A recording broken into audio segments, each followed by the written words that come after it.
In accordance with Chapter 2 of the Acts of 2023, this meeting will be conducted in person and as a courtesy by remote means in accordance with applicable law. Please note that while an option for remote attendance and or participation is being provided as a courtesy to the public, the meeting select hearing will not be suspended or terminated for technological problems and virtual broadcast unless otherwise required by law. All right, first we're gonna do start our meeting here. We'll just go down one. See. Mia Pliget-Pearls on the planning board. Mariana Conklin, conservation. Michaela Murphy, Historic District Commission. Michelle Stephanie, Harbor Committee. Nancy Lockwood, Renewable Energy. Liz Cosby, Board of Health. Mark Adams, at large member.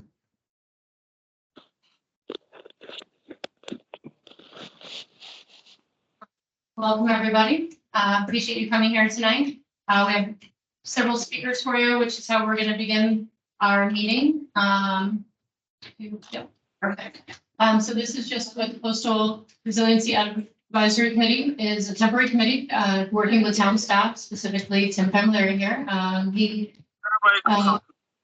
drafted a RFP to get a coastal resiliency plan for Provincetown. We're going to be addressing risks and hazards to town infrastructure and coastal properties, both public and private, that may be caused by the impacts of climate change, including coastal erosion, coastal storms, and sea level rise. It's a pretty big range of topics that we are working on, but really the main goal just at this point is for the committee to hire a firm to take our plans that are existing, see what new plans we need, and draft proposals for all kinds of infrastructure improvements to make us more durable. So tonight we're focusing on specifically storm hazards and preparedness for the individuals in the community. And so that's where we're going to begin. First presentation today is by Sherry Prada from the DPW, she's the Deputy Director of Public Works. So she gave us a presentation a few weeks back and we saw how relevant it was for everybody to understand what the town is doing, even as they're beginning to look days in advance of the storm in our direction. Hi, everybody. Can you hear me okay, Melissa? Yes, we can. Thanks, Sherry. Excellent. Thank you all for allowing me to participate remote. For those of you who don't know me, my name is Sherry Prada. I am the Deputy Director of the Department of Public Works. I've been there about 13 years. I am also the Emergency Management Coordinator. I've been in that position for about a year. The two positions do a lot closely together. A lot of the things that we do obviously is storm planning, but we also do event planning, like 4th of July and Carnival. But certainly our focus is always on incoming storms, whether it be snow or like we had last weekend, the rain or the hurricane, like Hurricane Lee. The DPW, when an event we see is coming, there's a number of things that we do automatically to respond to that. We check all of our generators, which we have numerous, which includes the sewer plant and our water plant. We check the storm drains, which I know is very important. We make sure that we send the sweeper out. We dig the drains if they're needed.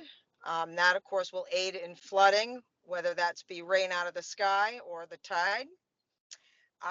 We prepare by checking all of our buildings. We make sure everything is secure at those buildings. We also make sure we do things like bring in all of our trash cans that are in areas like the pier or the town landings, so they don't blow trash into the water. That's very important.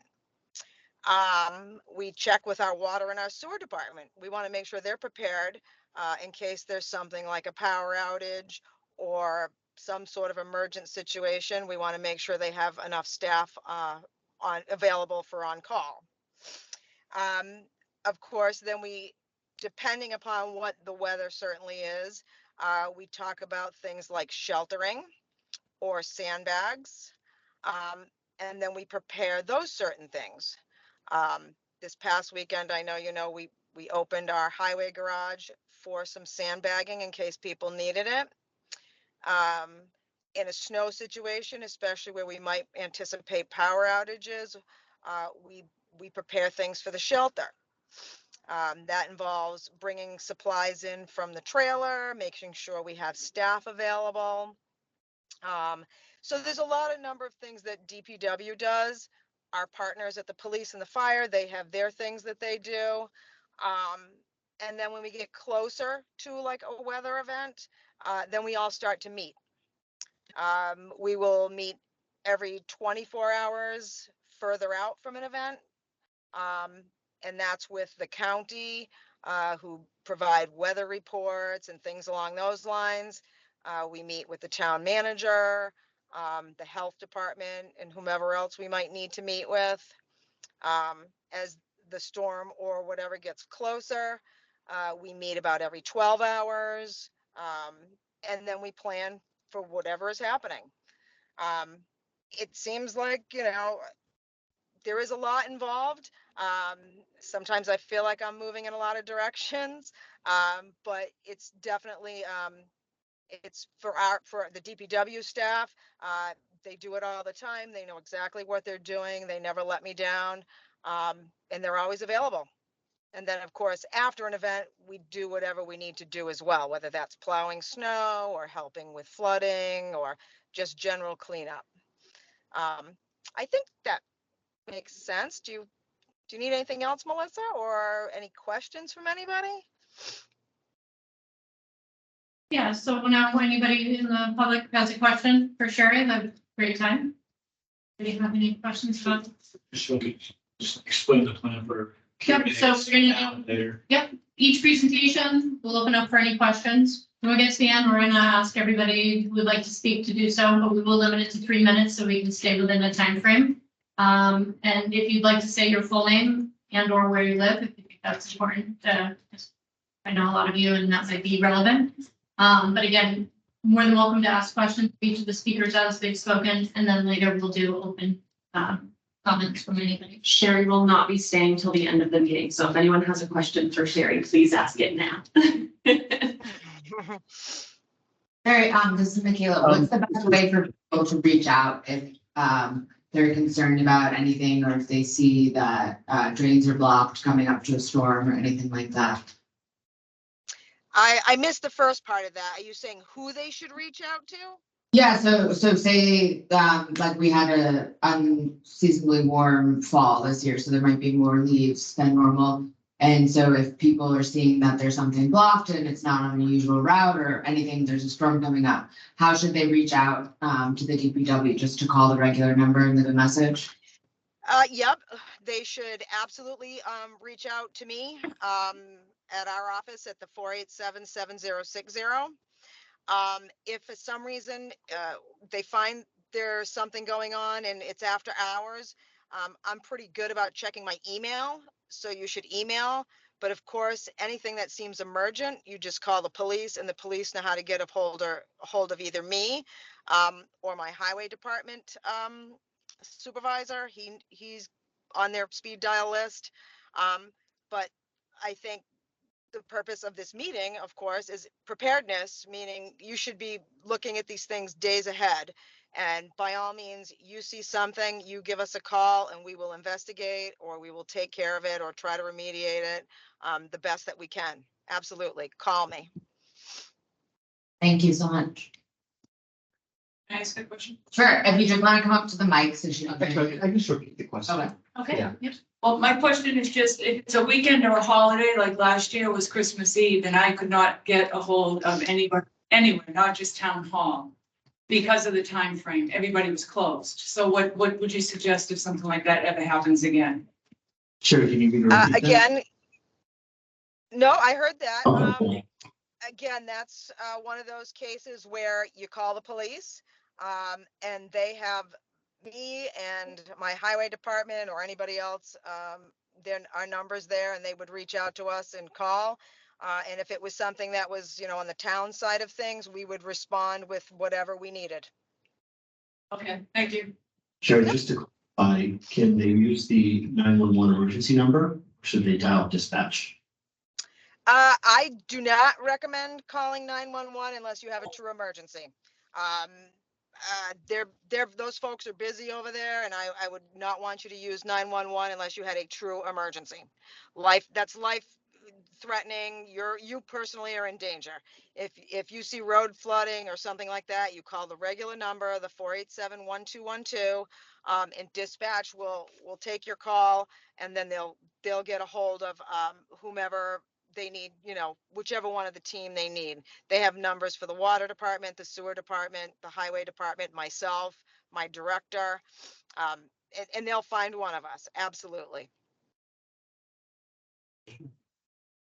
Could you comment on the alert system? I know hopefully we'll be bringing that up times tonight, but does the DPW get involved with the alert system? Okay, so what right now is happening, we'll meet with all department heads for like a storm event. Okay, so that would be the fire chief, the police chief, DPW director, myself, the town manager, the assistant town manager. Dan, our assistant town manager, is the person who is the information person. And what happens is we all departments will work together on like an alert. If we know something's coming or we're going to be preparing for something, just like we did with Hurricane Lee, or we just did, I think, this weekend with the sandbags, we'll post on our Facebook page, but then Dan will put it out through the alerts. And just to plug the sewer thing, we're doing that currently now as well.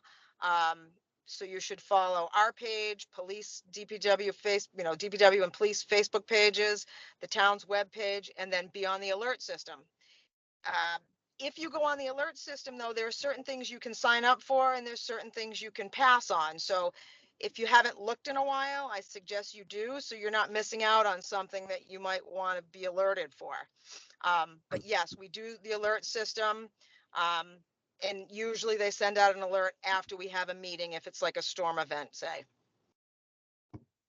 Somebody just mentioned how you sign up for the alert system. Yeah, Sherry, I'm happy to mention, we do have a few printouts right on the table here. So if anyone has not signed up for the emergency alert system, we have a QR code right there, as well as the link to the website where you would sign up. If you go to that page, it's the first hyperlink on that page. It will bring you right to the emergency alerts. And then if you scroll down, there's another link to notify me, and you can sign up for whatever other alerts you would like to for the day. Perfect. Thank you, Melissa.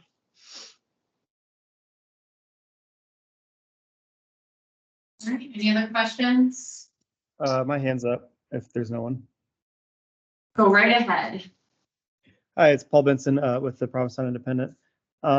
There was a little kerfluffle a couple years ago when there was a hard winter storm and the shelter or the warming station was up at the VMCC on the hill, but Winslow Street was really dangerous and we didn't want people driving on Winslow Street.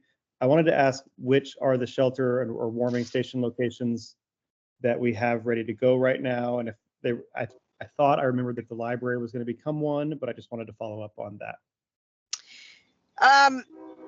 For the shelter itself, if we were going to be opening, it would certainly be at the VMCC on Winslow Street. We have supplies there, food, water, charging stations, cots, that sort of thing. If we're going to do just like a charging warming station, historically it's been Town Hall because of a generator. As far as I know, the library does not have a generator yet, but I think that's something that's in the works. I can certainly confirm where we're at with that. So the library is not, unless the power's on and people want to go out, but there's no generator at the library. It's Town Hall and the VMCC. Does that answer it well enough, or? Yeah, it does. So the town hall would be the sort of alternate warming station generator location, but not a Correct, full correct. shelter. No, there's not going to be any food there. There's not going to be any water there. There's not going to be any kind of service stuff there. It would strictly be come in, get warm, plug in your device, hang out and then go on your way. All right. Thank you. You're welcome. If I can direct this question either to Sherry or Jim, Vincent, or DPW director, am I correct that there is some planning going on at possibly installing a generator at the library? Yes, my understanding is yes, that is a work in progress. I don't know exactly where that's at, to be perfectly honest with you. Maybe Jim knows better. But that was a plan or is a plan. Yeah, so that is something the town is working.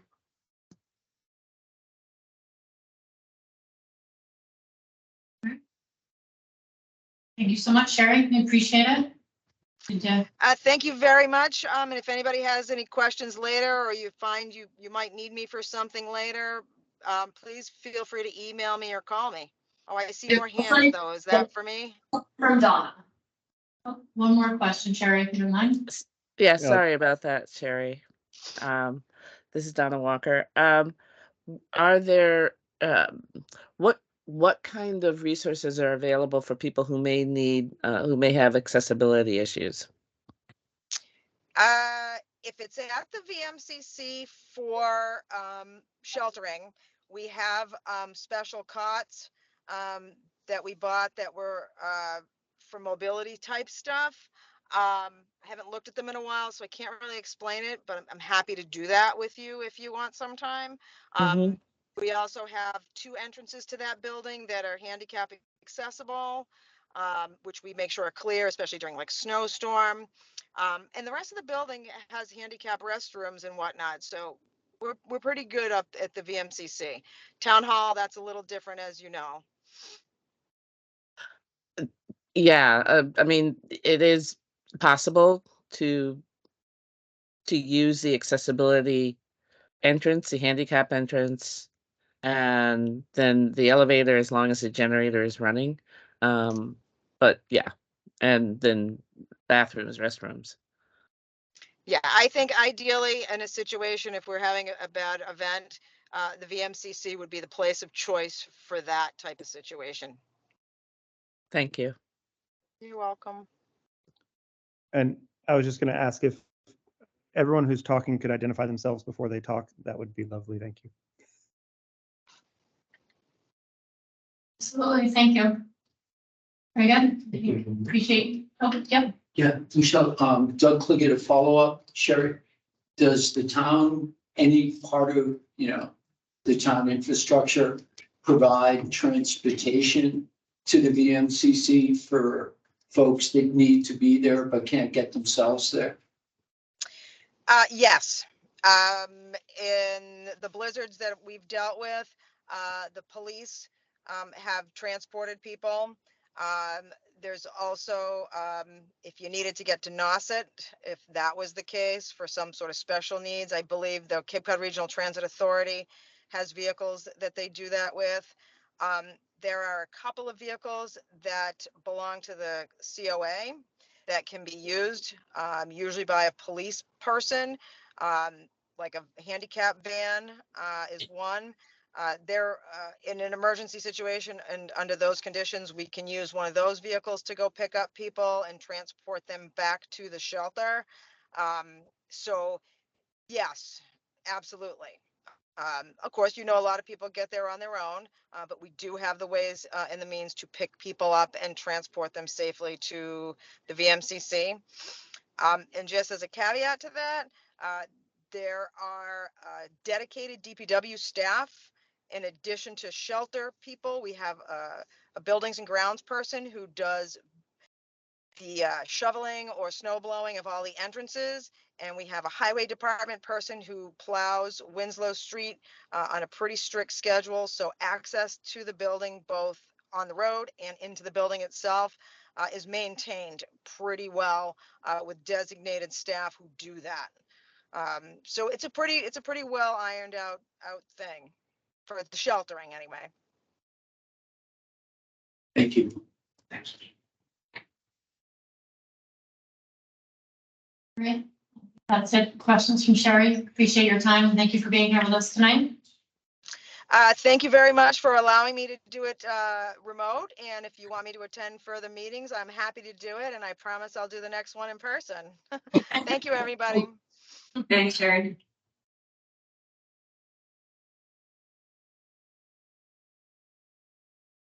All right, so our next presenter is going to be Shelley McComb, and it's going to be, she's from the Cape Cod Cooperative Extension, and she's going to discuss how to prepare for and respond to coastal storms. That should be great. Hi, guys. Thank you so much for having me here tonight. Like it was mentioned, my name is Shelley McComb. I am the coastal resilience specialist, so I think it's very relevant that I'm here, and I'm happy to be here. I am with Cape Cod Cooperative Extension and with Sea Grant as well down in Woods Hole. So that I like to start off my presentations a little laugh. This is courtesy of the Army Corps of Engineers, but this is you for protecting your house from flood damages, and then you have to protecting your house from flood damages. And just here's some common myths I wanted to put up, and I hope that throughout the course of my presentation that I will debunk these myths for you. So the first one, I survived Hurricane Bob and the nor'easters of 2018 and 2023, so I am sufficiently prepared. We had a 100-year storm recently, so we won't see another storm that big again for another 100 years. Strengthening my house is too expensive and not worth the effort. And finally, my house has never flooded in the 40 years I've lived here, so it never will. So I hope that I prove these wrong. So just some background. You guys are all well educated up here and you know about climate change, so I'll just kind of skip through this. But storms are increasing in frequency and intensity. A lot of that is as we've been having warmer seasons. We saw a very rainy summer and fall. The warmer air does hold more moisture. So that does increase the potential for strong storms overall and further north, like we had. Thank you. Like we did have the hurricane pass off the coast back a couple months ago. And as sea levels are rising, that does make storm surge have a further reach and it will make it more damaging. So this is just a graph from the Woods Hole tide gauge, but the purpose of this is it's a lot of numbers, but the purpose is that it's measuring sea level rise and the levels are going up. So this slide looks like a lot of numbers here, and it shows Hurricane Sandy, Hurricane Nemo in 2013, and then the Nor'easter Grayson of 2018. Yeah, go I ahead. just want to say, if anyone can't see the board and wants to sort of move over, please don't hesitate to do that.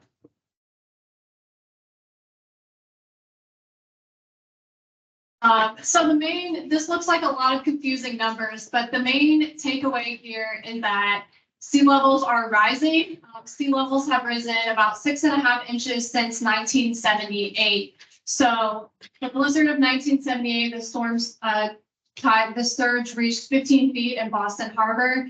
And then it reached 15.16 feet in Boston Harbor in 2018. So that increase was due to sea level rise that we saw that storm surge increase in 2018. And then this picture at the bottom, I'm a visual person. So what does storm surge mean? So you can see the mean sea level and the normal high tide. And as the wind is pushing that water inward, your house was above mean sea level, and now it's got some wave action there. So I broke my presentation down into like before, during, and after. So the before, I'm just going to talk a little bit about how to reinforce your home and your assets, knowing what your risks are and what that means for you. And then what to do in evacuation. And I'm glad I came after Sherry. So we've already reviewed our town resources. So we are set on that point. So before, right now, this is what you guys should be thinking about: securing your home in advance of a storm. The storm is not, hopefully won't come for another couple months. What should I do right now? So the first thing, if you are, you think you're at risk, elevate your utilities.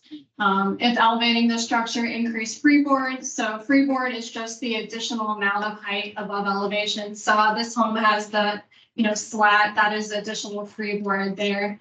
I'm going to show some pictures on the next slide of what all these things are, but strengthening your roof and wall to foundation connections. Install alternate sources of backup electricity, again, above flood levels, so keep your generator out of flood levels. Install non-elevation flood retrofit measures. That sounds like a very complicated phrase, but all that means is when you know a storm is coming, maybe put your things in some plastic bins. Install temporary flood barrier systems like we had talked about, the sandbags.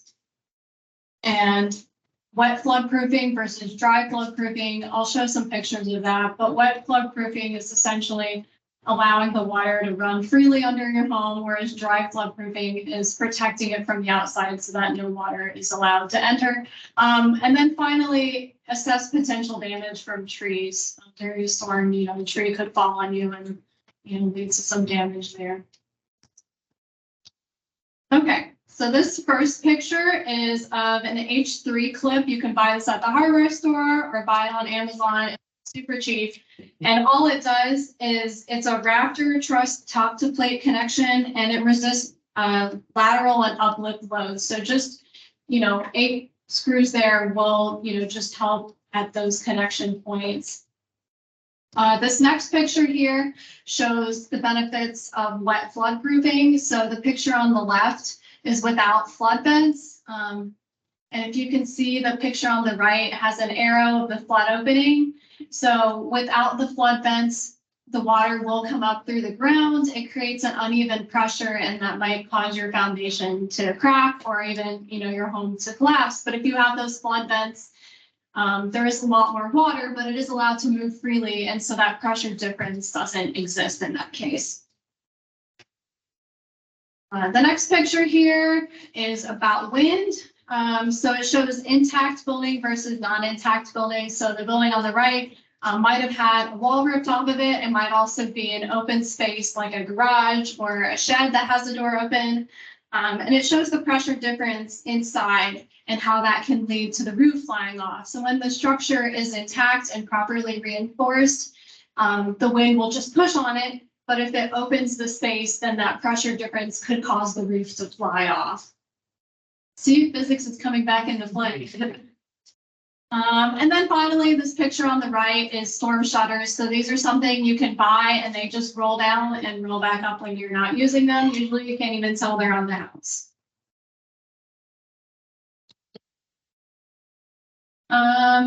So you should know your risks and make sure you can recover.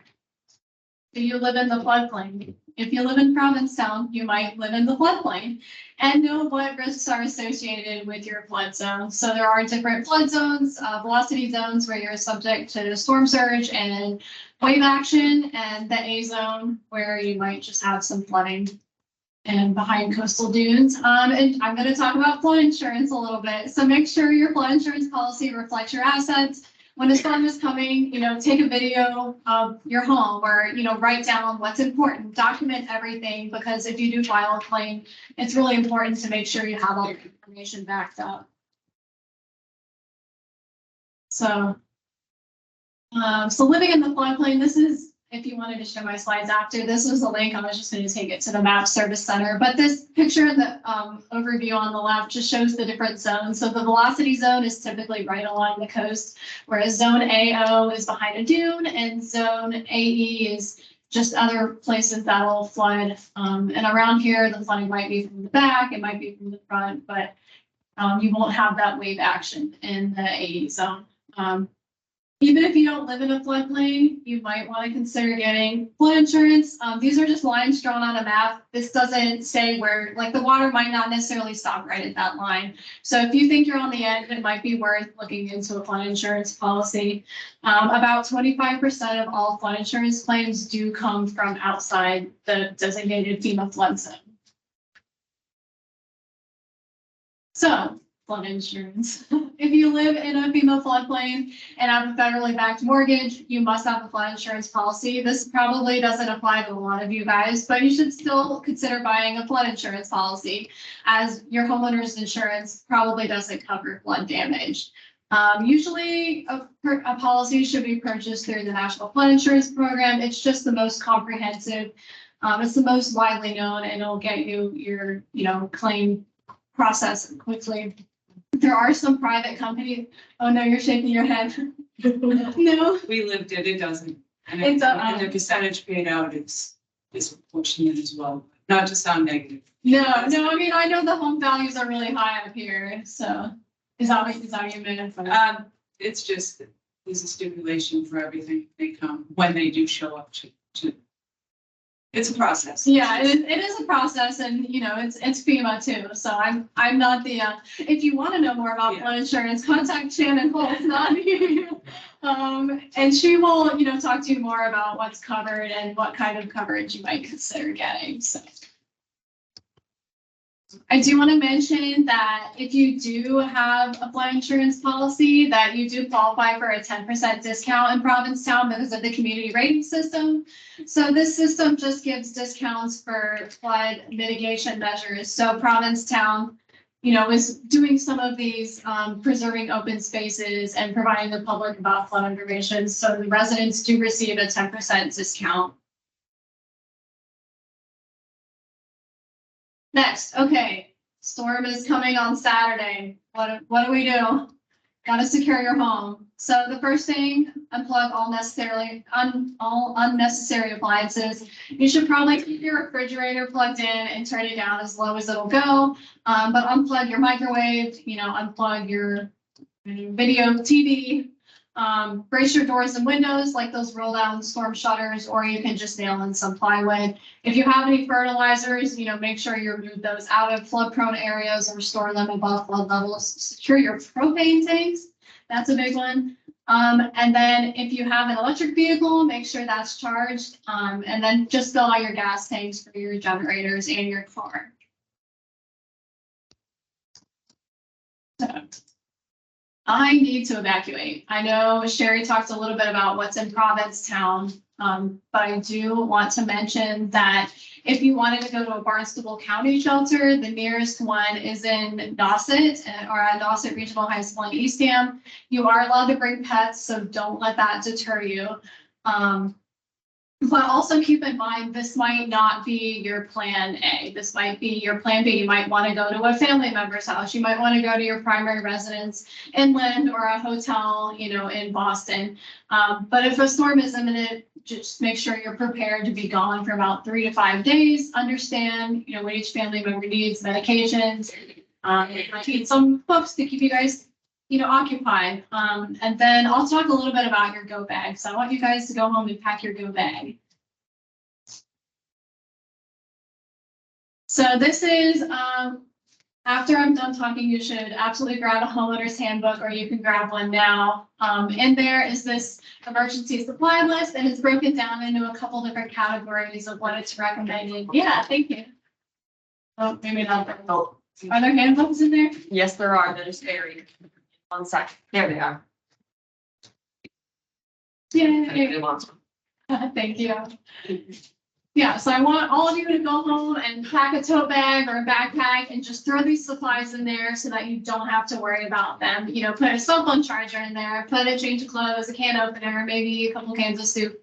But just that peace of mind of being prepared and knowing that if something's coming, that you do have, you know, you're ready to go. So next, storm's here. Glad you're not in Situate, are you?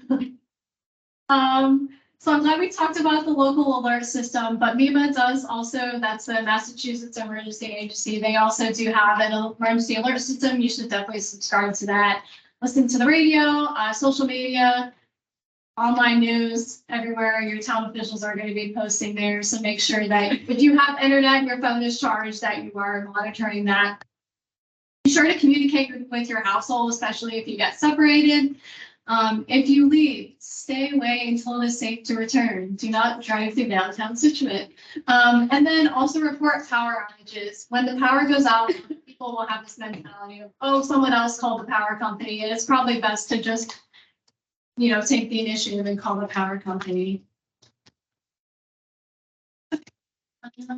Next, do not drive or walk through flood waters. Please.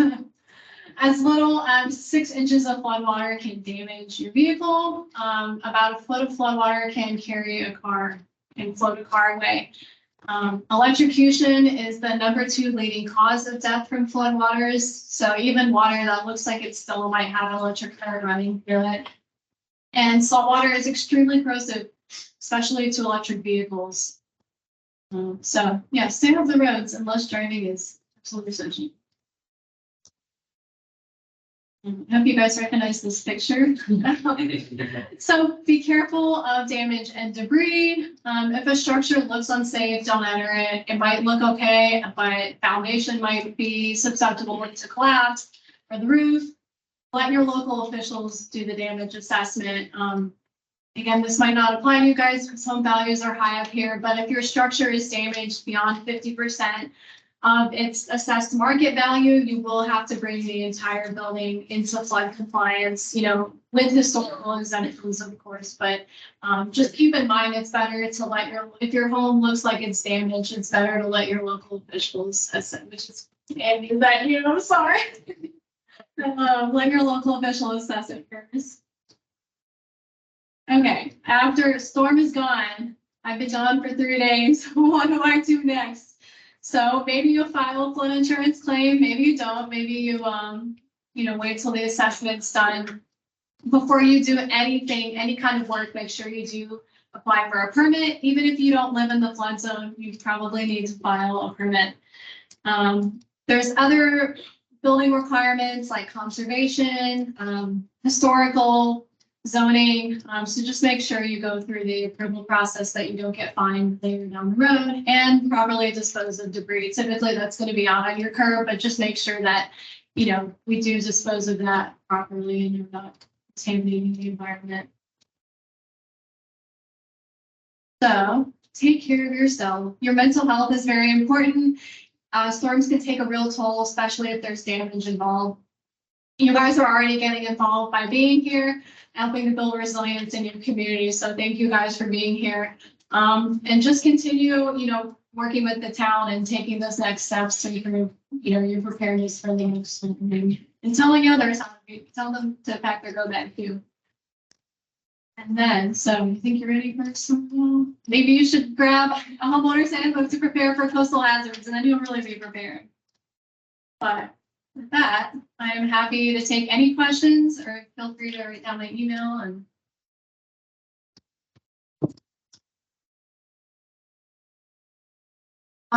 Shelley, my name is Michaela Murphy. So I'm a member of the Historic District Commission.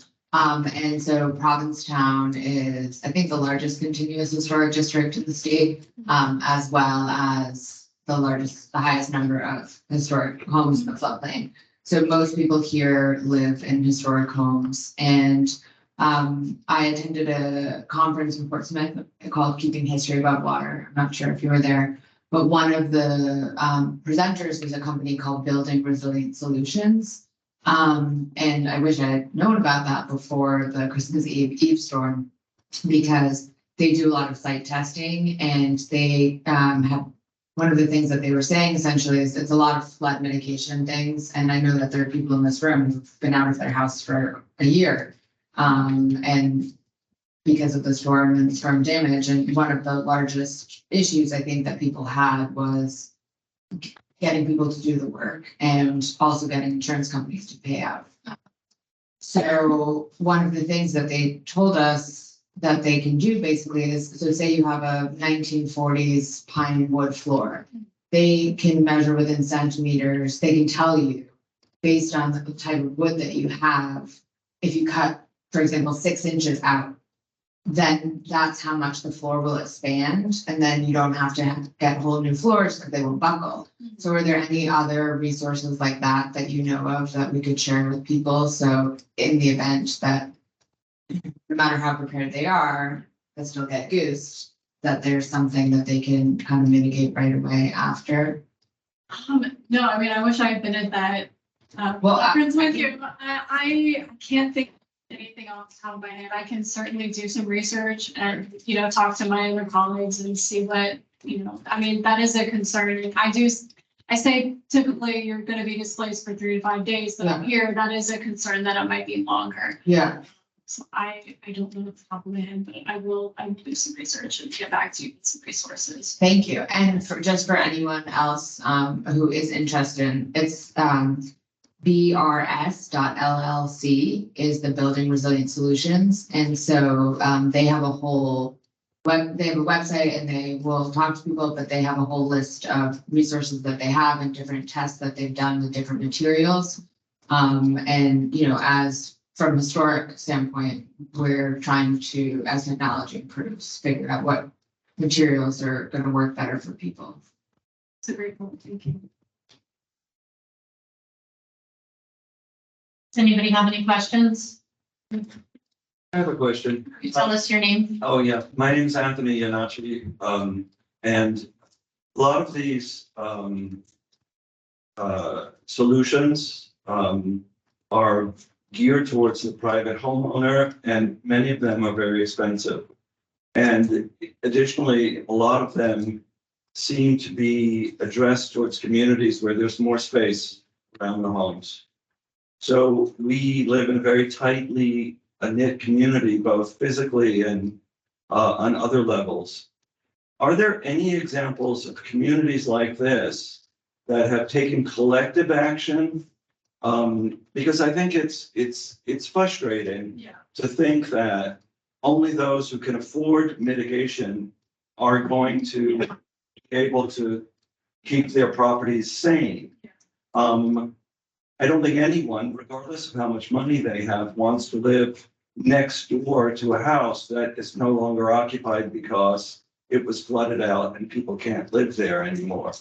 So we've had a lot of information over the last couple of years about things that we can do to our property, and many of them, as I said, are very expensive. But what kind of action can we take collectively? What can we do as a community to make sure that more of us are protected, as opposed to this every man for himself mentality? And that's not in any way, shape, or form a criticism of your proposals or presentation. It's just frustrating to me. I also sit with McKellar on the Historic District Commission. We see lots of requests for people who want to elevate their homes, which is great. You've got the money to do that. But that becomes extremely difficult when it's a multifamily home and you've got to get various people involved.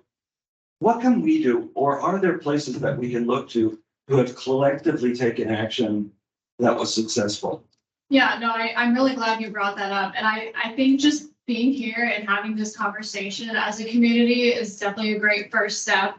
Off the top of my head, I do know that Cambridge is they are also, you know, a wealthier community that has resources, but I know that they are building a, you know, climate resiliency plan. I know that, I mean, that is a difficult question. And I wish I had this, you know, great answer to give you, but that's why talking about these things is so challenging, because it is daunting to think that the storms are getting worse. And I know that seems like a very political answer I'm giving you, but there, you know, you can, I mean, buy the H3 clips and, I mean, do what you can, but I think just talking to your neighbors and continuing these conversations outside of here is the first way to go. And I will look and see if there's some other examples in communities, but I know there are other places in the country that are also struggling with this and feel like I don't know what to do. And how do I even, you know, take on this task? It seems, you know, so hard that I don't even want to try. So I think the fact that you all are here and you are trying is, you know, a great first step. Shall I add to that? Sure. My name is Tim Fabularo. I'm the Community Development Director. The next item on the agenda, we will be talking about the process to develop a coastal resilience plan. And one of the key parts of the scope of work is to develop community-wide solutions to our very unique circumstances and risks. So that stay tuned. We'll get into that a little bit more. But you know, as Shelley said, we don't have an answer now, but I'll be talking about the process we'll be going through to hopefully get those answers and solutions. And I'll just add on to that Nantucket, I know they do have, you know, little different issues out there, but they do have a climate resiliency plan. They're struggling with how do we pay for all this, but they do have a plan in place, and that might be something to read into that plan and see some examples there. And I just want to state that this committee is geared toward taking the town and all of the people along for the ride, so that when we do have a plan, that it's not news, that we've all been sharing the steps in the process. And there are going to be some different ideas presented on how to reach these goals. And unless you're engaged in this process, it'll seem maybe a little bit severe, but at the same time, we're going to hopefully continue these forums and go step by step with the community. We're not doing anything to be outliers in the process. We want to have full transparency, which is why we started this tonight, to have you start to hear what we've done and what we're doing. I know Mark Adams would like to say something. Yeah, I think one other step in storm preparedness is the information revealed to us through the stormwater pathway studies. And some of that is, involves sandbags and berms and things like that. And maybe you guys are gonna make reference to that in the coming part, so you don't have to answer that now, but I think there's a lot of just low cost prep beyond, remodeling your house that is on the radar, right? Before we go further there, does anybody have any additional questions here? One online. Yep, perfect. Jim Hi Vesper? there. Yeah, Jim Vesper. The resource materials that you mentioned, the booklets, will they be available to people that can pick them up that aren't there at the meeting? Yeah, I would say, Jim, this is Tim Famulari. There is a link to the homeowner's handbook, which I may have sent you already, but I'll be sure to follow up. But yeah, the documents that we have here are available on the town website as well, but I'll make sure to get that to you. And printed handbooks are at the library. Yep, we usually try to keep a stack of them at the library, so if anyone tries to get one from the library and they're not there, please let me know and we'll be sure to run them over. Okay. It's a 50-page booklet, red in color, so it's pretty easy. It sticks out, but you can see it at the entrance of the library and then also in the basement of town hall. Okay, thank you. Thank you. Any questions? Hi, maybe this is a question Just for your name first. Oh, sorry, my name is Brent. Hi. A lot of what you talked about in the resiliency preparedness was insurance. And I just wonder, is there any discussion in the work that you do about how that's not really gonna work when everybody has to file it, because the insurance companies will go under. So I don't know if there's any government work being done right now about a better style for planning for climate change than insurance companies, because that's not really very sustainable. No, I see your point, and I will say that, not that I'm an advocate for national flood insurance, but it is a federal program. And they did crash and burn after Katrina, so they have done a complete revamp of how they assess risk, how they, are implementing rates. Not that that is the best solution, but it might be one part of your 20-part solution. As far as, also, wait, can you say your question again? Oh, Instead of insurance? Well, my understanding is that you buy insurance and these are companies that, are for profit. Yeah. So how is that Sustainable. Yeah. Well, I mean, the National Flood Insurance Program is in a lot of debt right now, so it's sustainable for now, but they are hopefully, fingers crossed, going to come up with a better solution in the future that, I'm me as a renter, that doesn't apply to me. So I would definitely be interested in something that I could, implement in my own home to make me feel more secure as a renter. So, again, stay tuned, keep these conversations going, and, talk to your, local officials, your elected representatives, and tell them that this is, a concern of yours. And we can put the contact information for Shannon Hulse, who's the floodplain manager for the county. We'll put that on the coastal resiliency website as well. So if anyone wants to reach out to her directly, free. Okay.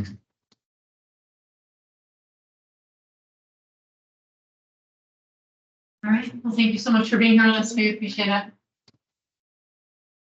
All right, so now we're gonna move on. Tim? Great.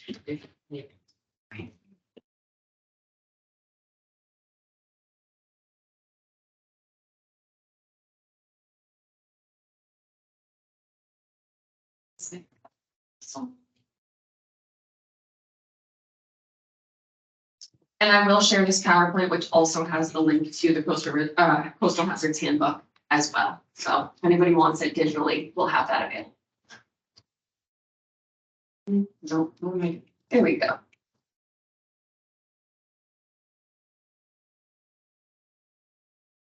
Yeah, there you go. Okay, so again, my name is Tim Faguilar, I'm the Community Development Director. Prior to my taking on this role about a year ago, I was the town's environmental planner. And I don't know if you've actually introduced yourself. This is Melissa Malcolm. Oh, my time's up. Thank you. Sorry.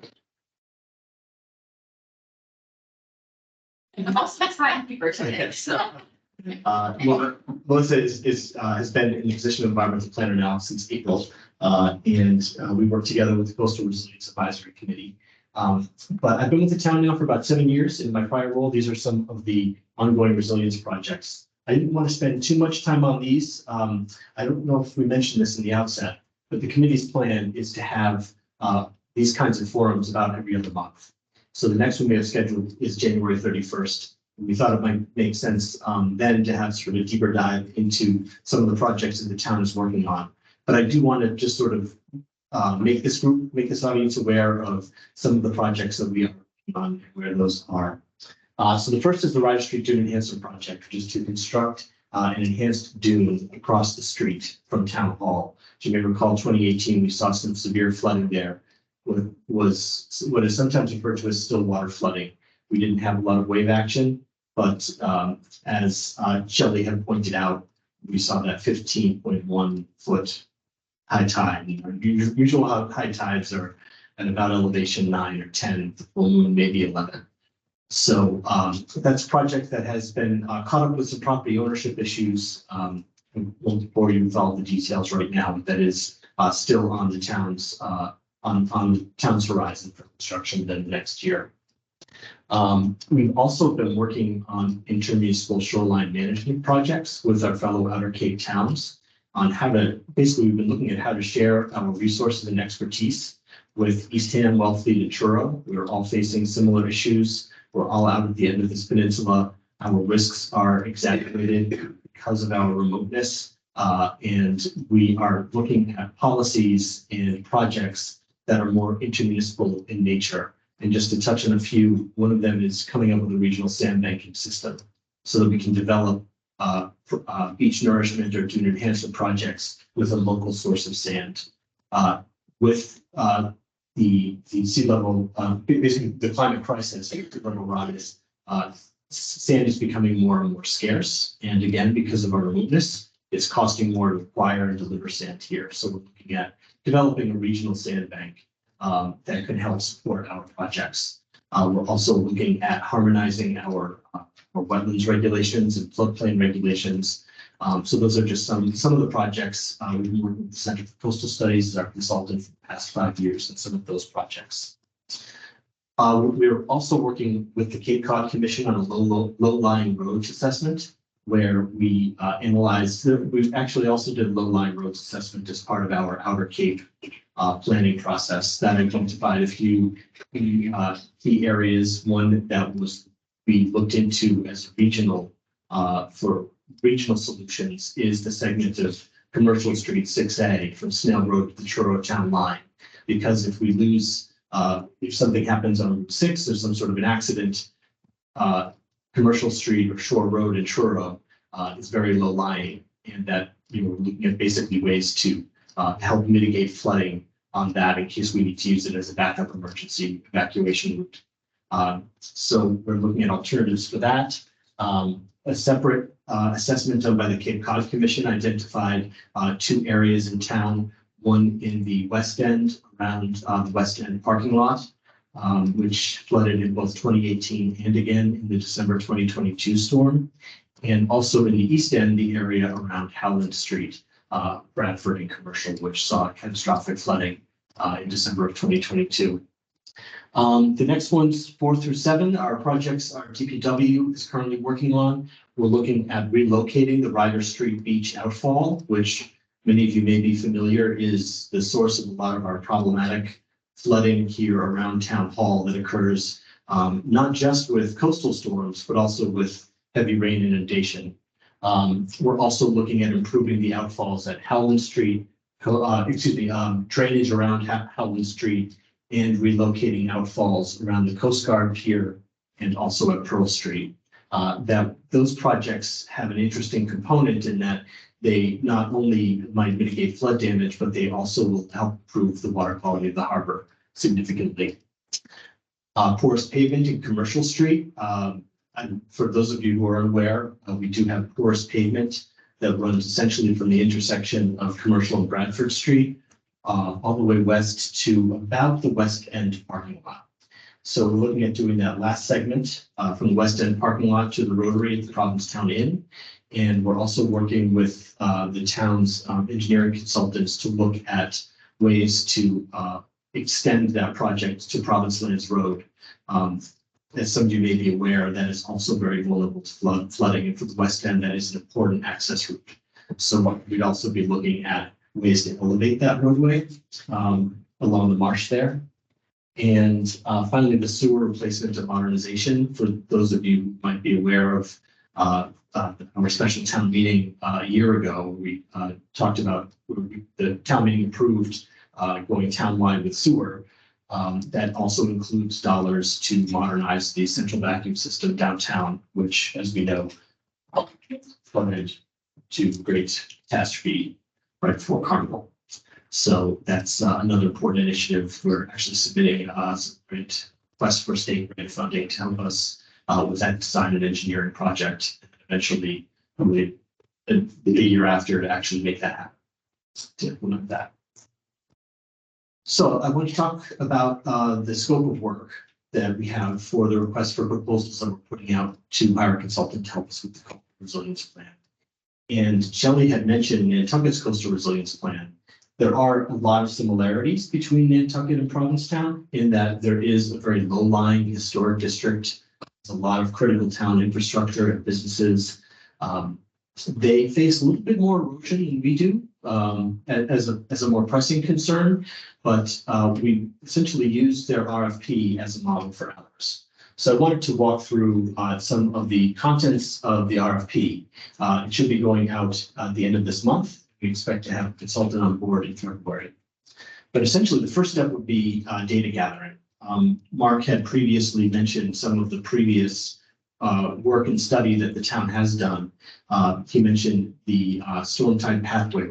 In 2016, the town engaged the Center for Coastal Studies to really do granular analysis of where flood risks are. Shelley had mentioned, for example, that the lines on the FEMA maps can sometimes be arbitrary or do not necessarily, they don't give you the fine detail that we would really need to prepare the town for what a real life flooding scenario is.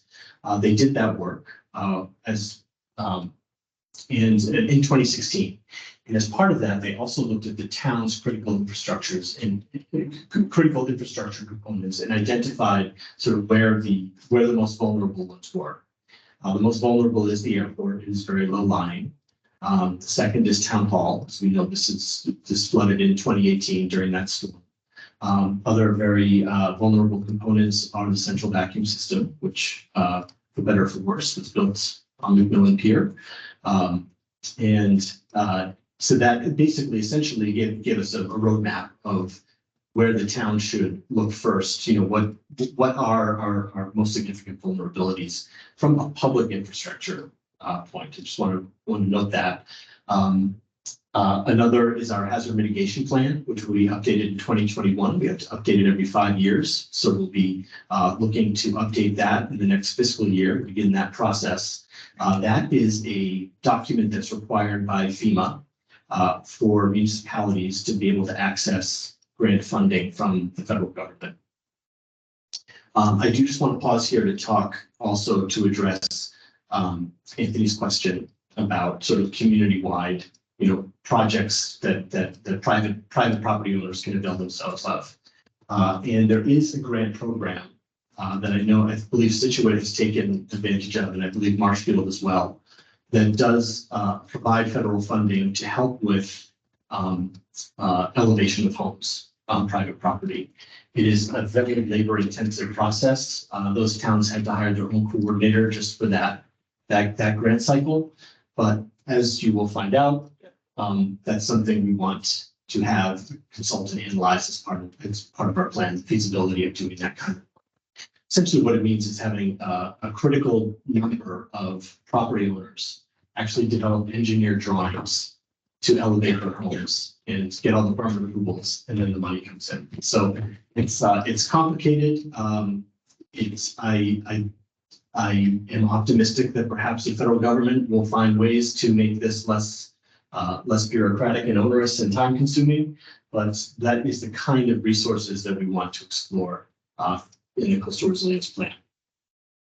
So those are two, the 2016 infrastructure vulnerability assessment, the hazard mitigation plan. Some of you may have been involved with our municipal vulnerability preparedness process in 2019. That was also a big community resilience building effort that identified and prioritized some coastal resilience projects, actually for all hazards, but in our analysis, the town really identified coastal flooding, sea level rise as the highest priority risks.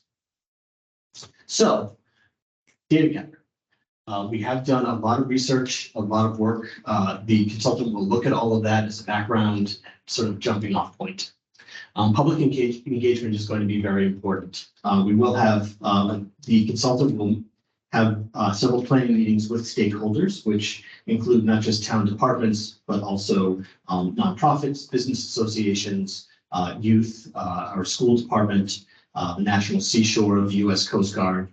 And we are planning to have two large public workshops and forums. One would be a kickoff event to introduce the consultant, the process, take feedback, to really help guide the formation of the plan. Another would be when a draft plan has been developed and the consultant can present some of their findings and recommendations. But, you know, as we mentioned, the committee, we can't, unfortunately, being so remote, we can't have the consultant come down here on a regular basis. So the committee has committed to continuing this kind of forum every other month through the planning process, so that we will have this opportunity to update the public and take comments there as well.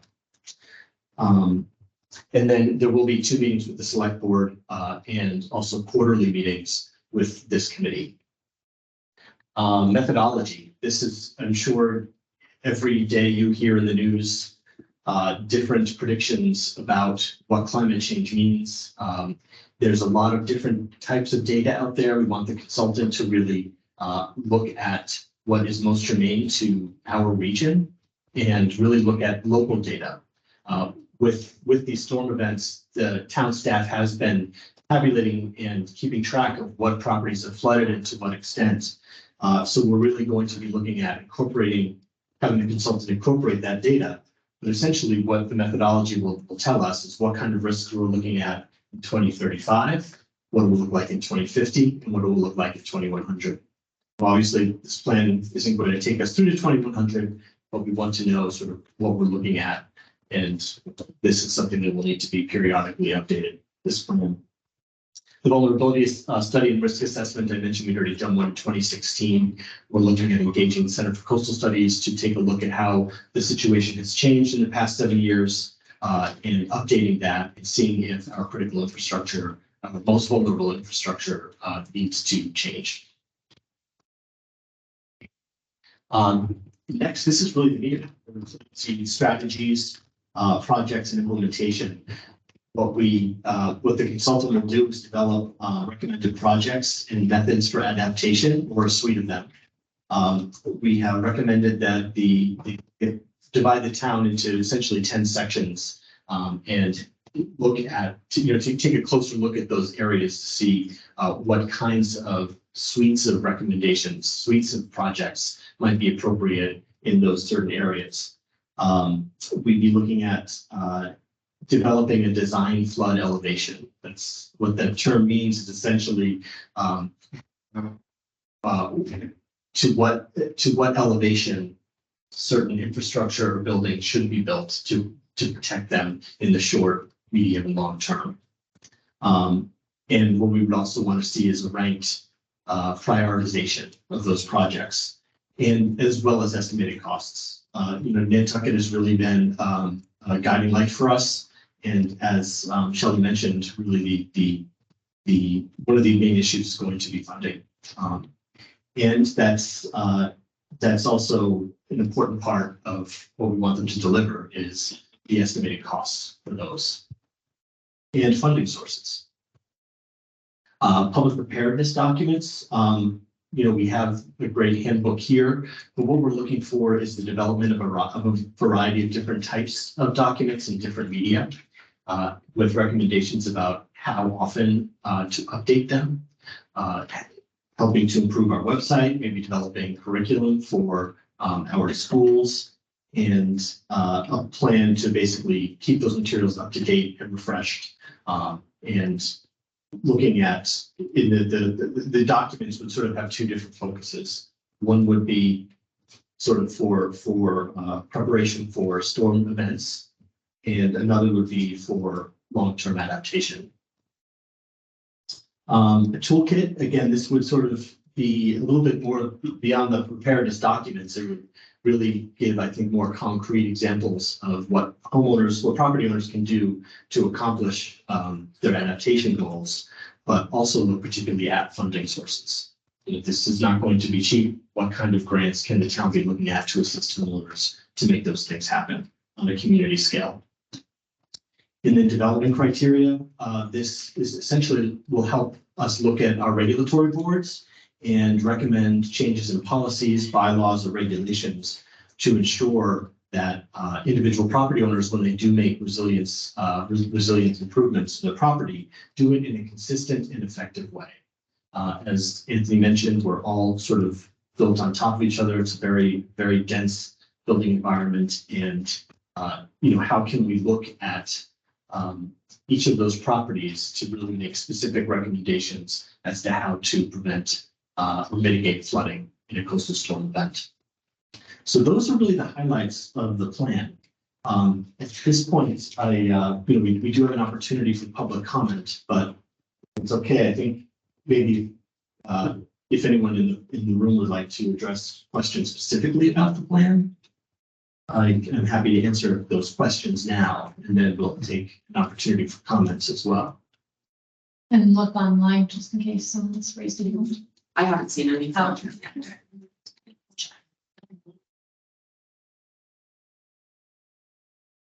Yeah, no hands. Oh, Paul, if it has. I wasn't sure whether to hold on to this, but it is, I guess, a scope of work question. Mark Borelli mentioned when I was interviewing him about the flood, to an estimate of the costs to private citizens of the 2018 storm or the 2023 storm, 2022, excuse me, and that he thought there was an argument that it would be easier to secure funding if we really had an estimate of how much those existing storms had cost everybody all put together. And since that is a scope of work question, I mean, obviously there will be a consultant meeting, but I sort of wanted to mention that might be a possibility for the consultant scope of work to find out how much those storms cost. That's a very good point. Thank you, Paul.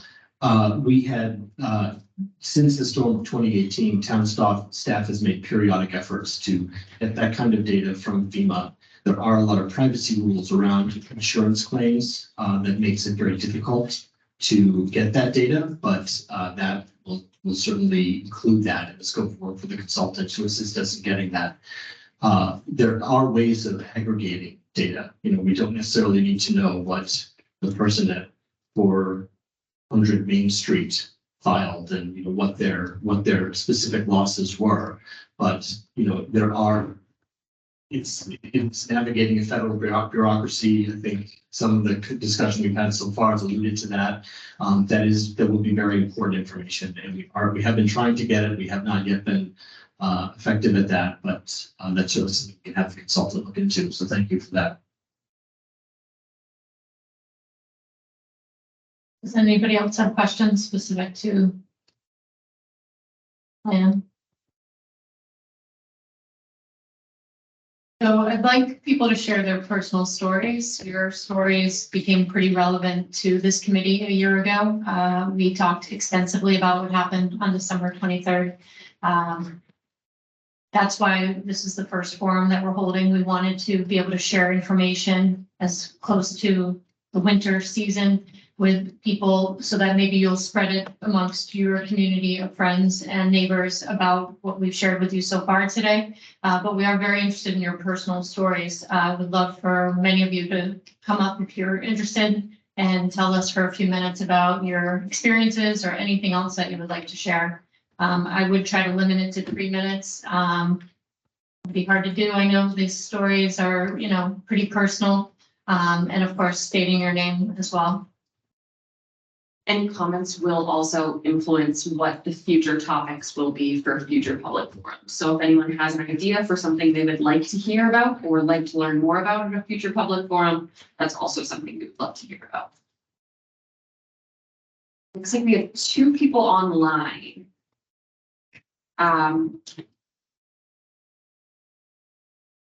Brian O'Malley. Thank you very much. You can hear me? Yes, we can. Yes, this is sort of personal. I live in the East End, and after the December 23rd storm, I walked the entire East End, the length of the beach. And what I can say is that essentially every single property that's east of roughly the Mews, where the protection of the breakwater kicked in, but everything east of that, every single property sustained damage. I mean, honestly, I could not find a place that didn't have its seawall, its stairs, its rails, its deck, its fencing, something broken up. Given that, and I think a previous questioner in the back kind of commented on to the same point. Obviously, each one of us can take steps to rebuild what we've done and build a new seawall and put a new deck in and da. But clearly, we face a scenario where this is going to happen in the future. It's going to happen again. The water's coming up. We're losing beach slowly. My suggestion to the town manager a year ago after that was start the process with the Army Corps of Engineers to get sand, because the only way we're going to be protected, this whole east end of town, which gets exposed to this when you've got wind coming directly from the south or just east of south, we get that long storm, we got that long fetch across the whole bay, and it can get pretty weird. The only thing that's going to make a difference is adding sand, such as what happened in the near east end, shall I say, from the center of town to to somewhere around Howland Street back in the early 80s. And I think that needs to be put into the consideration that beach should be built up, because this is going to happen repeatedly. That's all. Thank you. Thank you, Brian. We've made a note. We're not going to necessarily respond directly, but we appreciate that. And again, sharing your experience is very, very helpful. Then we have Laura. Yes, hi. I want to thank you all. Been to a few of these forums over the years, and I feel like, people are really trying to get things together about the problem that we're facing. I think a few folks back, somebody mentioned that an individual can do whatever they want to do. I live right on the water, right at 149A, and have been very, very lucky. But, and I can elevate my house, I can build a seawall, I can do the blah, blah, blah. What good does it do if I'm standing and nothing else is? So it really, a few speakers back talked about putting the good of the all over the good of the one. There's no point in one person having a house when there's no town. And so my question is how do we elevate this to a big problem? I know the town is very concerned about housing. There's no point in having housing if there is no town. So how can this be elevated to, the highest priority and getting consultants? I know I've heard Mr. Borelli talk, and I know people are all over this. I really do. I do feel that the town is very concerned It started with my knowledge of, with Tim's work when he was the conservation agent. But how do we elevate that and really get what the best mitigation is? I don't know if it's sand. I really don't have a clue. But what can we do as a town to preserve the East End and the West End from getting destroyed? I mean, last year it was the East End. Several years back, it was the West End. Many people had to redo their houses, lawns, that I never thought would be flooded. Were flooded. Houses needed to be gutted. So anything that we can do to elevate this is I would say, the number one priority. It's saving the town. So, and thank you for your consideration, and thank you for all of the work that you've already done. I really appreciate it because you've done a lot.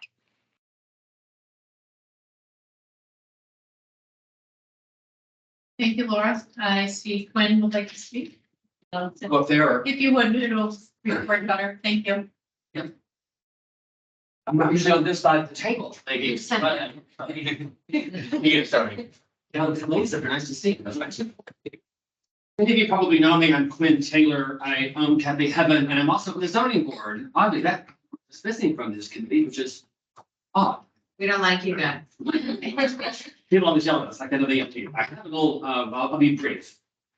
I live at 496 Commercial, which is relevant. Most people didn't mention their addresses. I mentioned mine because I'm the house you're all talking about, and not saying. Two of the guys back in the row behind me were behind me, and then there's Oriana, who was obviously on Bradford.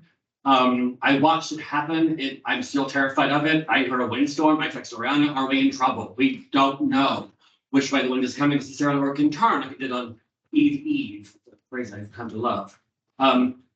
What I'm concerned about is accountability. Yes, you can raise your home. Yes, you can do whatever it is to protect your property, but what about those around you? And I'm talking about 8 specific homes and businesses right now.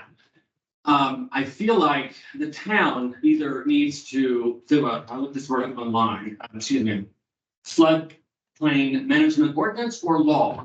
The town needs to, maybe it's you group, it's zoning board, it's board of select, comes up with a ordinance or bylaw that we put to the town in May and have the town govern it. So if you do raise your home, which is your right and your privilege, then you are it's incumbent on you to then protect the community that you've just uprooted. So my house flooded in 1973, the year before St. Mary's put in the seawall. Seawalls work. They don't stop. Mother Nature's gonna do what she's gonna want to do. She's gonna take everything back that she wants, but we can slow her down, or at least mitigate that word again, some of the damage.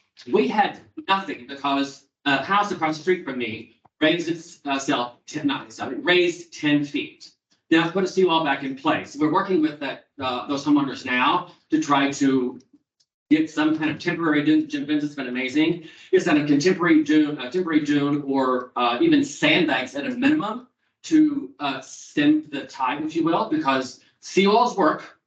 And when you take out part of it, which was a house, admittedly, then it was just a river of water. 2 guys back there saw it. I saw it. Mary, the house entity saw it. Christian Hine, who's online, saw it, and it was terrifying. It was waist deep water. It wasn't spray. Spray did, of course,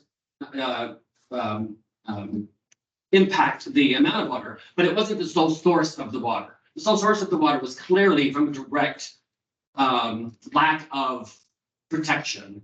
And I think that if I would like to, with this gentleman, I'd like to think that we would all do things for the community. That's not going to happen.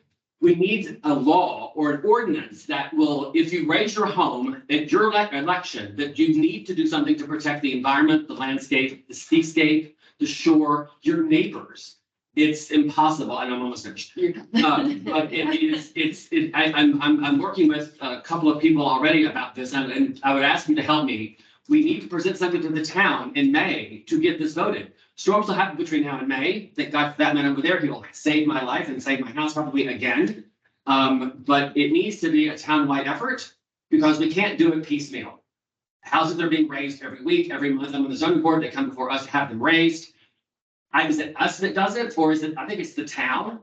I don't know. So I need some legal help here to help me, or your committee can ask this question of the Board of Select.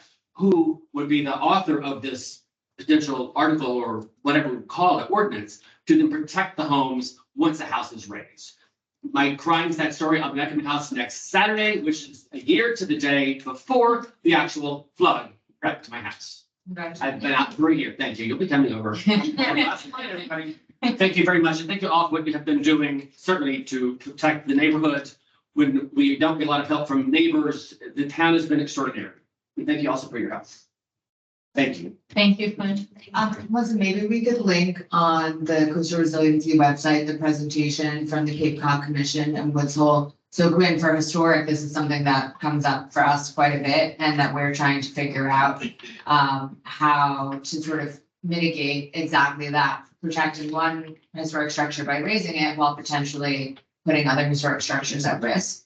And so we had a presentation from the Cape Cod Commission and from Woods Hole and talking about this very specifically and how they sort of come up with these plans. And so Number 6, HTC. yeah, so it's HTC, it's online, but I think we could. I'm happy to link it. It on the coastal resiliency website, because if that is something that you're pursuing, it would be good to have that information and they have resources and. And that was done by Shannon Holst as well, who's over at Flood Management for the county. So we'll put her contact info up as well as that presentation.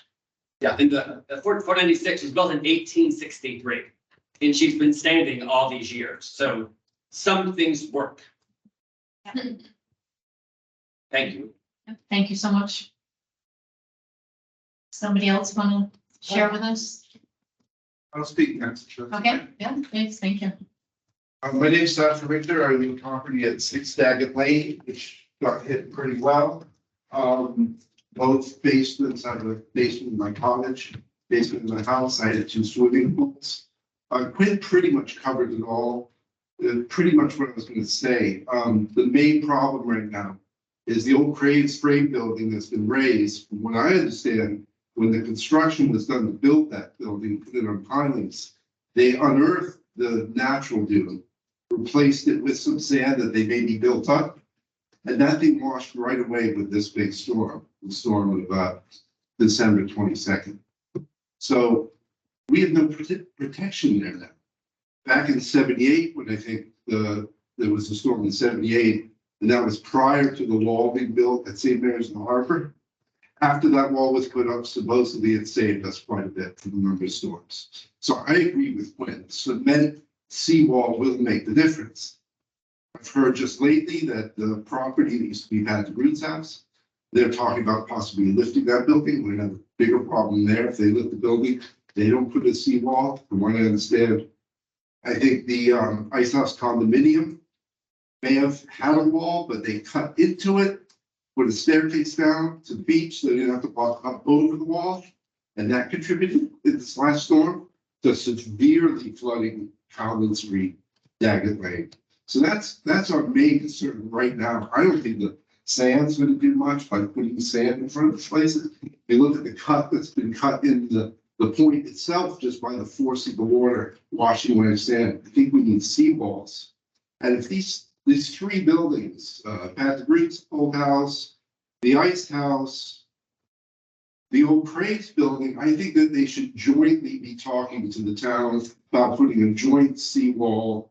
This is clearly one of the lowest areas in the east of the town. We're going to have this problem all over again. Pretty soon, I think. I feel like it's going to be next week. So I think the town's got to make some changes, some bylaws, something that I agree with Quinn. If you raise your building, you've got to put in a seawall. I own a piece of property on the waterfront. Things cost a lot of money for people that own on the waterfront. We're kind of used to paying for things. If you're on the water, you usually can afford to fix these things and spend a little extra money for these things you may need. I think we should have some sort of enforcement of seawalls going in. The more these buildings lift, us behind, the block behind, are really going to get involved. So whatever you can do. And these are all things that are going into, that are in the RFP for the coastal resiliency. Great, excellent. These are all things that we're. Yeah, I hear about, getting permits and then taking forever because they're going through all the environmental. could hurry that up a bit, or I don't know if the feds could make changes and understand. It's kind of a scenario, but anyway. We appreciate it very Yeah. much. And again, we're trying to create some sense of consensus amongst the community. Sure. We don't want to present something that people aren't prepared for. Absolutely. So we're gonna look at best practices and we're gonna, again, share this process with everybody as we get. Appreciate it. Thank you. It's like Kristen is online and comments as well, yeah. Yep. So let's, yep, next, 1, 2, 3. Yes, hi. First of all, I do want to thank you guys for holding. Gonna this- say your name, Kristen, your Oh, first sorry. and last name. Yes, Kristen Hine at 508 Commercial Street. Thank you very much for holding this forum. I also want to thank Tim Famulari and Jim Vincent for being there for all of us, as well as Leslie Sandberg. And I just wanted to simply echo what Quinn and Sasha were saying, that something has to be done about houses that are raised. There needs to be a bylaw that if you raise your house, you need to please install a seawall or a bulkhead, because it's going to affect so many other people and environments around you. And we're trying at this point, 509 has promised to rebuild the dune that was there in the first place. We had hoped that they would also include some sort of, a more rigid dune with core fill. They are, however, proposing to put the same sort of the dune with the dune grasses back that failed in. So that'll do something, but it would be wonderful if we could have at least a little more rigid fill. It would also be helpful if we could at least have sandbags at that property so that we'd all sleep better at night. So that's all. Thank you, guys. Thank you, Kristen. And then, So I'm Anthony Yanagi. I live at 501, which is the Ice House. Just to, a bit of a background history on this. As long as I've been there was a seawall and there were 2 concrete stairs connected to the seawall with rebar that went down to the beach. We removed our concrete stair maybe 6 years ago because it was very steep and dangerous. And that cutout that was there was always there. That was always part of it. And then during the storm in December last, the concrete stair that was on the far east end of the seawall just busted off. So we had a wooden staircase that filled-ish that gap, but it was blown off during the storm. So we hired Coastal Engineering to do an analysis of our seawall and to help us figure out what to do to replace the stair, and also, most importantly, to fill in that gap, because I was in the building at the time and I saw water coming through that and moving through the neighborhood. The report that we received from Coastal Engineering outlined a series of things that we should do, which included an aluminum staircase that would go over the seawall once the hole was filled in. But they also said that we should raise the seawall by 2050. And I thought, not 2049? Like, well, where is this number coming from? With what authority are engineers telling condominium associations that we should raise our seawall by 2050 without any kind of responsibility or really any kind of direction? So we were left with that information thinking, well, yes, of course we have to fill in that gap. The seawall was damaged during the storm. We have to fix it. And the commission has new mandates for what kind of stairs can be put in, and we're trying to abide by that. All those things are good. But I was very perplexed by this notion that by 2050, you should raise the seawall. I don't know what that means. I don't know how to, I'm a trustee at the Ice House. I don't know how to advise the other owners. Does that mean we should start doing it now? Can we do that now? Should we do that now? Would that protect our neighbors? I don't know. What does that mean? They spoke about 18 inches. Is that enough? The primary concern in this report was that if you raise a seawall too high, you might obstruct people's views. Well, it gets back to this question of what good is a view if you're knee deep in water? So that's why I keep saying and returning to this thing, we really need direction for community-wide engagement. So as Kristen pointed out, if you do get permission to elevate your home, we need to know what we can ask those folks to contribute to protect their neighbors as a result of that. Because maybe the neighbors don't have the resources to elevate their home, but at least we'll know what to do. So we're totally confused by that notion. By 2050, we have to raise this seawall. Thank you.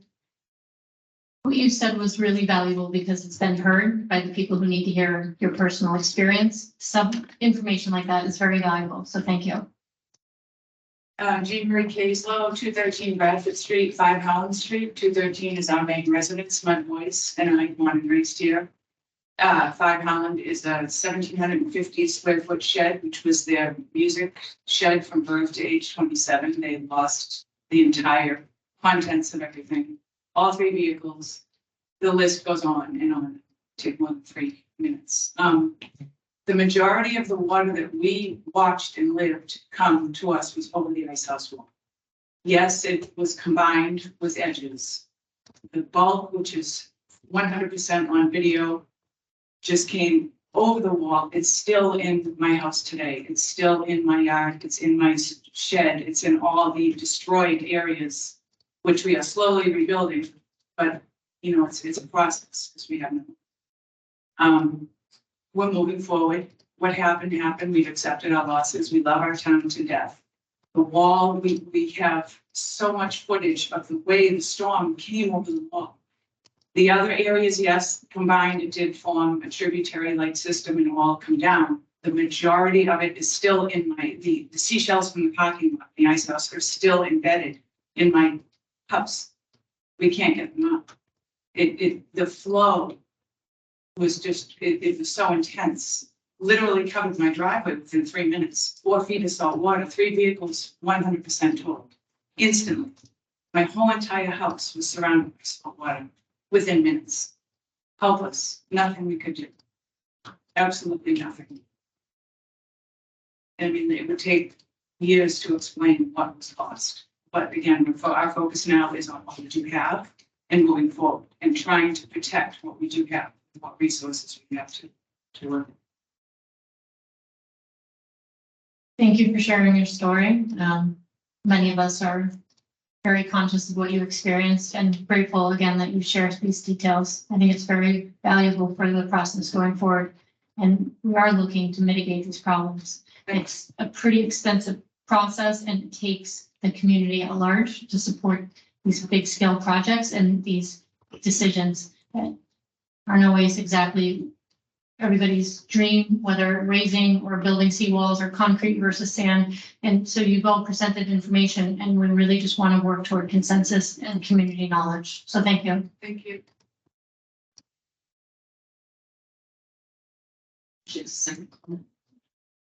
Kristen, do you have a second comment? No, sorry. No. Okay, you're fine. Anybody else like to share a story, experience, and a statement? Liz Ferraro, I'm over at 173 Commercial. Everybody talks about a lot of water coming in. What I can see when there's a very low tide, there's an incredible amount of sand that accumulates to the right side of me, past the Coast Guard Pier, almost to the breakwater. And you say there's a shortage of sand, and if we needed to build up seawalls or dunes, is there any thought of dredging some of that sand, moving it back to where it was? I know sand's going to move. It moves all the time. But is there any thought of that? There is thought. It's pretty deep in our public policy and many committees. It isn't a topic to be answered now. No, but as long as it's unfortunately not currently in an ideal status. Liz, could you just repeat where you observed the sand? You said it It goes accumulates from. Coast Guard pier way over to the breakwater. Franklin Street in West.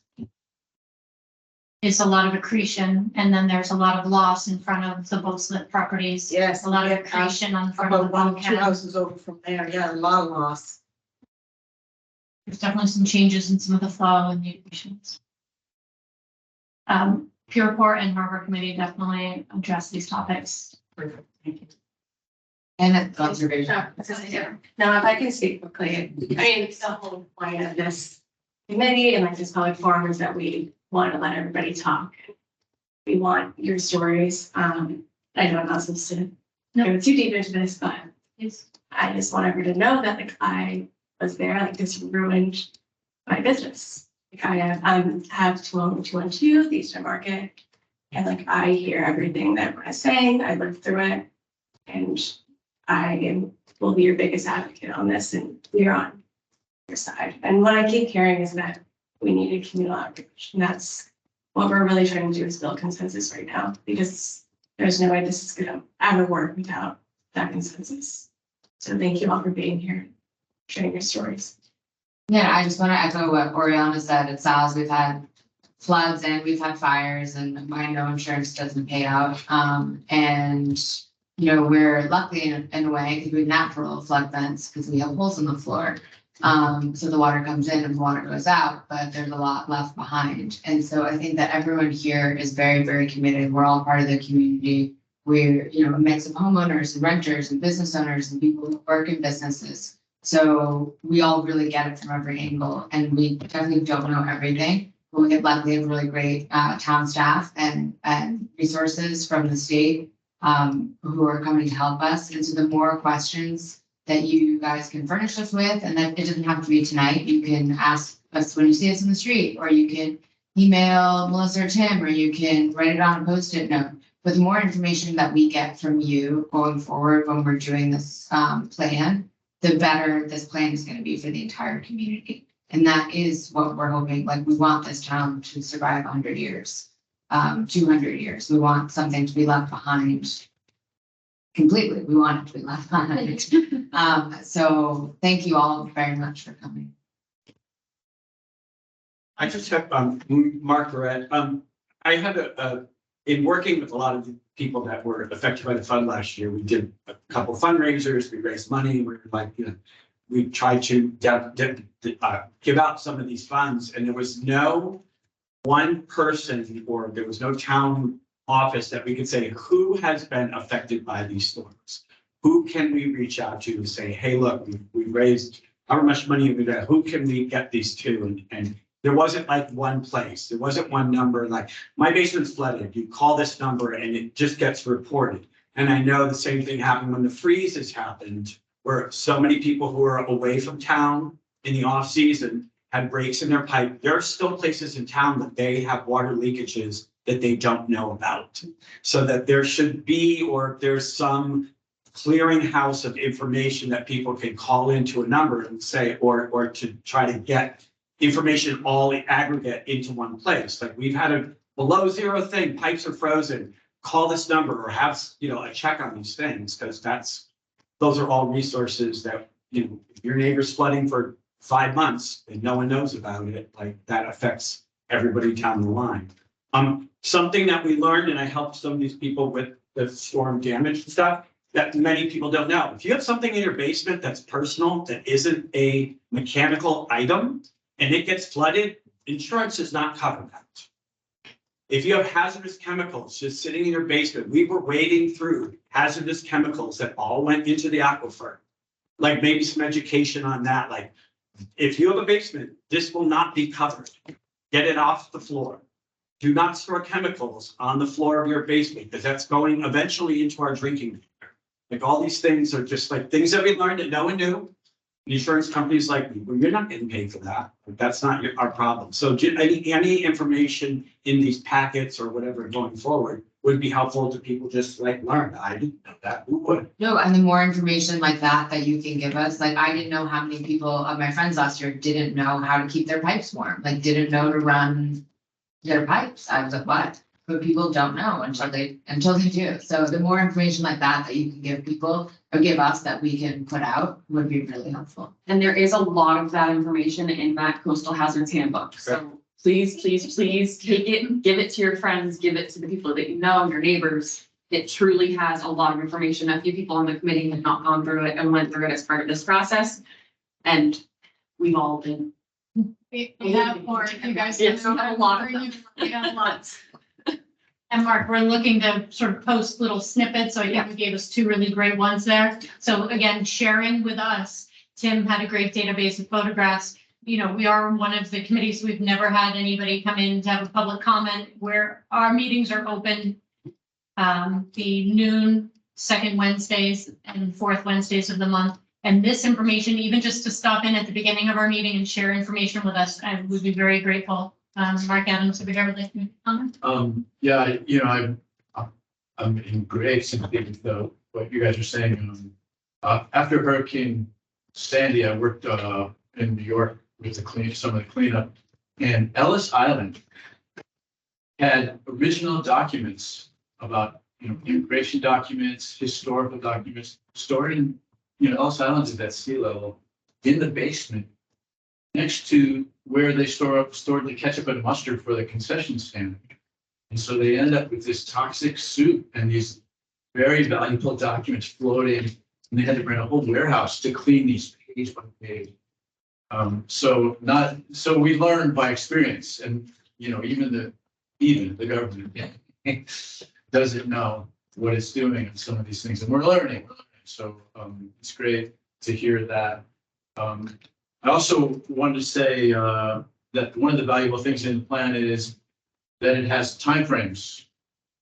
And, you know, the point about after we raise the seawall, do we need to raise it again? Yep. Because we haven't stopped sea level rise. We haven't stopped climate change yet. Maybe we will, but in the meantime, the adaptation process is continuous, and hopefully there's small steps and bigger steps.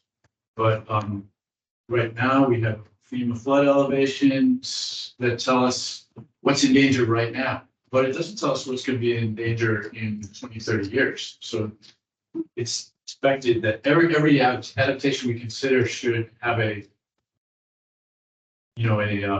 time frame and a process for the future. And one other point, there's a lot of stories. The stories are great. We're hoping also to get these stories going around town, get the conversation going in many ways as a part of the plan. And we're looking right now at also doing a sort of a storm story night, like the Mosquito, maybe at the theater, maybe at another venue outside of town hall, where people can talk at length and develop a story about storm experiences. So hopefully you can talk it up to our meetings and speak and maybe come to some of these other events. You don't have to come to the whole meeting, just come in and share some ideas, some knowledge, some conversation you had. If we sit there in these meetings and we've developed as a group over the past year, learning from the basis of that storm and other events, what have occurred and where we're at and what we need to look at. And it takes a lot to get all the information together. And public comments right at the beginning, so you just come at noon and you can be done at 12:05. Or you can log on online. Yep. Appreciate that. We have Laura. Okay, yes. Lauren, did you have another comment? Yeah, now that I'm hearing the stories, we had tried 149A. We had tried to put in a seawall, but because of, after the West End storm, because there was no existing wall, we couldn't do it. So, and perhaps the fellow who worked with Sandy, I believe that New Jersey started using riprap. So I thought, okay, we could maybe use riprap, but I think Chapter 91 forbids you from putting anything on the beach. So what we could do is we put very big pilings and created another sand dune with beach grass. And so far that has held. However, when you have seawalls on either side of you, and we only have seawall on one side, the scour comes under the deck. So you solve one person's problem, but it can create other people's problems. So far, so good for us. But I'm thinking about maybe seawalls are not the way to go, because you hit, a solid wall with that kind of force. You're going to have damage on either side. And as I understand, I did not see it on the east end. Many of the seawalls, the artificial ones, not the plastic ones, lifted up and did not provide the safety that people wanted. So I'm wondering if there's any consideration for using riprap rocks where the water can flow in and it can flow out, so it doesn't have the kind of force that it would have when it hits a solid wall. But so as I said, for us, so far so good. I'm happy with what we have. It feels like it's much more natural. Let's hope that it still stays. But so far so good. Thank you. Thank you, Laura. And I just want to assure you that a lot of people in this meeting are the right people to hear this information. So thank you. And then Paul has a question or something to say. Yeah, so from the scope of work that we looked at with the consultant coming on board in maybe February, and then there's people in the room wondering if it's possible to have a bylaw that begins to address, when you raise a house, what are the responsibilities to make sure the elevation doesn't change from where it was before. But the warrant opens in February, closes in March, or maybe early April for town meeting. And I'm just wondering if there's a way to break that out so it's on a different track, or if you have to get the consultant on board to even start looking at a bylaw for raising. Like if we're hearing these two different ways of moving forward, or maybe they're the same way, is there a way to get a timeline where something can happen on that by town meeting, or is that what do we think about that? So without having consulted town council at all, there is a FEMA requirement that if you put in a certain percentage that you have to raise. So I think it would be difficult to pass a bylaw. I think it would be very difficult to pass a bylaw saying that you have to do some kind of mitigation. I do wonder though, with chapter 91, there are things, because it's public land. So I think if there were some areas that were under chapter 91 and you were doing something, it could fall under that. But just to raise a structure that's in the floodplain, I think it would be a legal challenge to do that. That being said, I don't know enough about it. But I think it's certainly something that you can get opinion from town council on. And I think that if it is something that people want to do, it would behoove them to do it very thoughtfully, so that it would stand up against the challenges. But off the top of my head, I think it would be very hard to pass that. Yeah, I mean, I'll just mention it's mainly the Wetlands Protection Act that guides what can and cannot be done on a coastal beach or a coastal dune.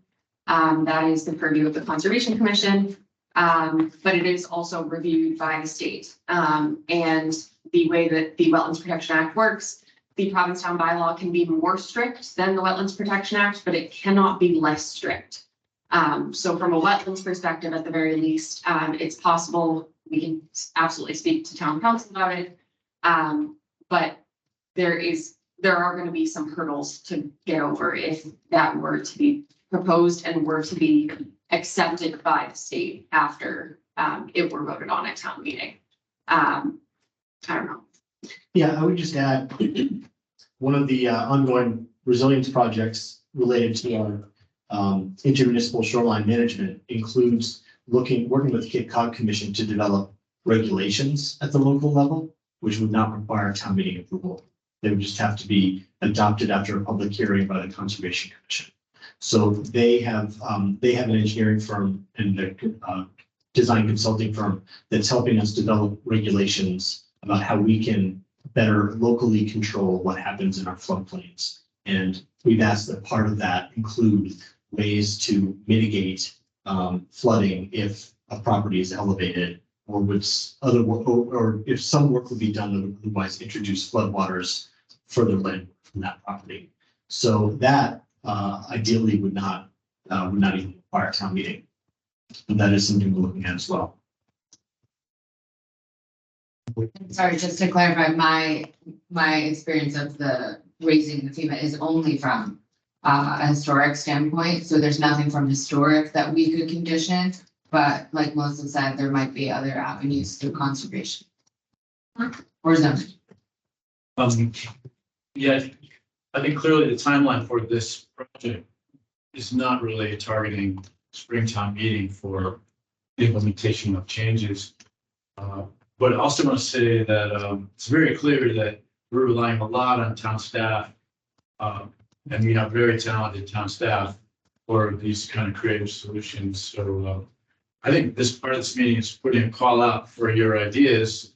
If there's model bylaws, if there's practices that we can, bring forward in time. This takes time. I think a year is not unreasonable for testing the solutions. Well, and in the meantime, taking advantage of all the material that's already there. But yeah, I just want to defer to this process of meeting and considering regulations. Come to the meetings and bring your ideas and let's do it right, and we'll do it as fast as possible. But, we're humans. Well, and I just think of a very good example is the housing bylaws, which just passed at town meeting. I think people were very upset the previous town meeting that they didn't pass. But I think that those articles would not have stood up necessarily to be contested legally. And now the ones that did pass, when they kind of slowed it down a little bit, were great. And I think that they passed almost unanimously. So I think that taking the time to do something right and to have it stand against any kind of legal challenges, because the people who can afford to list their houses are also people who can afford to legally challenge these things. So it's important to be mindful of that.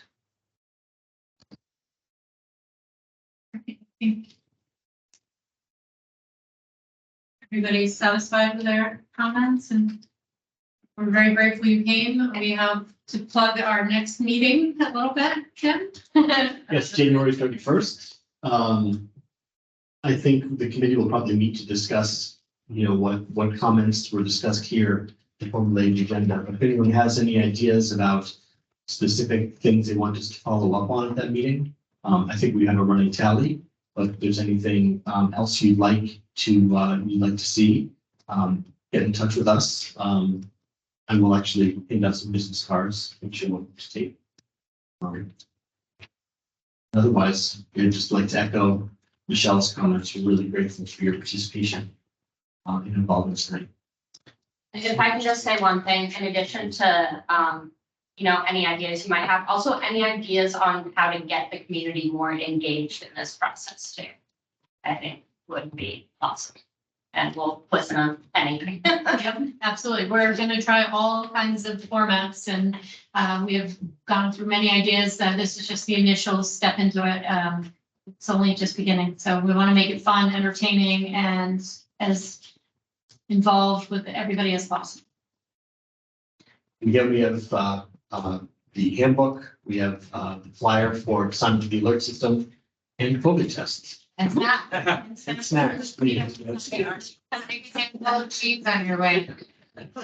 Yeah, make a motion to adjourn. Second, all in favor? Thank you, everyone.